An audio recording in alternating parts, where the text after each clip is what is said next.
Máy chạy. Rồi, máy chạy.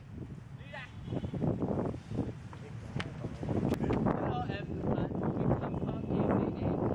Today we bring to you the story about the frog and the princess. Hope you enjoy it. Once upon a time, there was a princess who went down into the forest and sat next to the well. She took great pleasure throwing a wooden ball into the air and catching it. But once it went too high, she held down her hand with her fingers curved to catch it. But it fell to the ground and rolled right into the water.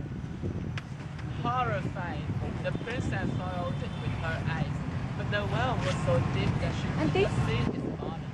Then she began to cry.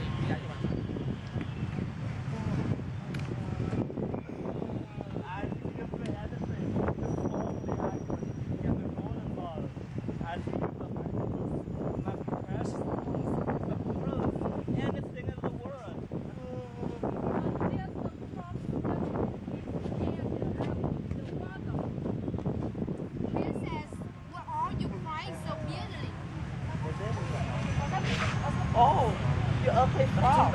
How can you help me? My golden ball has fallen into the well. I do not want your pearls, your precious stones, your clothes. But if you can accept me as a companion, and let me sit next to you, and eat from your plate, and sleep in your bed. And if you love and cherish me, then I bring your ball back to you. This is a stupid. No, frog's trying to say. Extra. This is never to say your daughter. But still, maybe he can get the golden ball. I'll go ahead. Yes. Yes. To everything you ask. Just bring back the golden ball. The frog stuck his head under the water and dove to the bottom. He returned a short time later with the golden ball and threw it onto the land. When the princess saw her ball was in, she rushed toward it, picked it up, and was so happy to have it her hand again. Then she could think of nothing else than to run home with it. Wait, princess, I can't, but I can't with you like I promised. The princess paid no attention to the frog.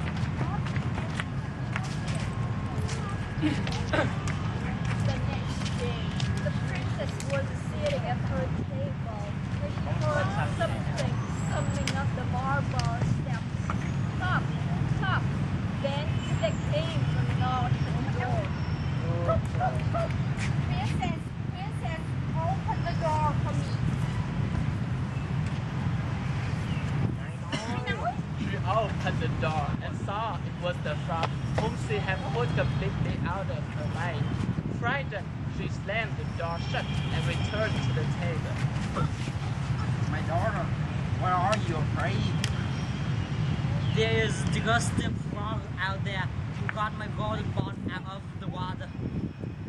I promised him that he could be my companion, but I didn't think he could leave his water. Now he is just outside and wants to come in. Youngest daughter of the king opened the door for me. Don't you know what yesterday you set me down by the well? Youngest daughter of the king opened the door for me. What you have promised, you must have go and let the frog. The princess obeyed, and the frog hopped him. Then he followed the princess to her chair. Left into your chair, and let me sit next to you. No, I will not. My daughter, you must. So she did as she was told and placed the frog on the table next to her. Now, push your burden leg closer. I want to eat from it. I will not. Daughter, you must. So the princess did as she was told, and the golden plate closer to the frog. The frog ate until he could eat no more. Now I'm tired, princess. I want to sleep. Take me to room and make a place for me so that I can sleep beside you. The princess was horrified when she heard that. She was afraid of the whole frog, but she could barely stand to touch him. And yet he was bold to lie next to her in the bed. Then she began to cry. I will not. Daughter, you should not despise who helped you. When you were in the trouble, you must do as you promised. There was no having him. She had to do what her father wanted. But in her heart, she was bitterly upset. She picked up the frog into timbers, carried him to her room, and pushed him in a corner. Then she climbed into her bed. I'm tired, princess. I want to live much abuse. Left me 2 years in bed. Or I will tell your father. So filled with contempt, the princess picked up the frog, but instead of laying him next to herself, she threw him as hard as she could against the wall. Now you will leave me in peace, you ugly other frog. But when he fell down, he was no longer a frog, but a handsome young prince.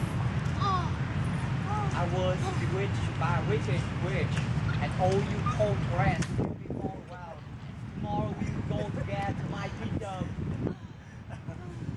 And so they become dear companions and will wed tomorrow morning. The next day,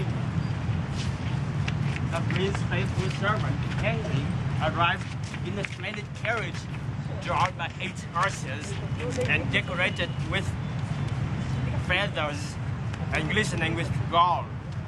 Faithful Henry had been so saddened by the prince's terror that he had placed 3 iron bands around his heart to keep him from bursting his home. The prince climbed into the carriage with the princess. His faithful servants stood ready to drive them to his kingdom. After they had gone a short distance, the prince heard a loud crack as if something had broken. Henry, the carriage is breaking apart. No, my lord. The carriage is not breaking. That is bad. That's arousing my heart. That's such a great man. When you were sitting in a well, when you were a frog. Once again, the prince heard a crack himself. He thought that the carriage was breaking apart, but was the band springing into the prince's The rim is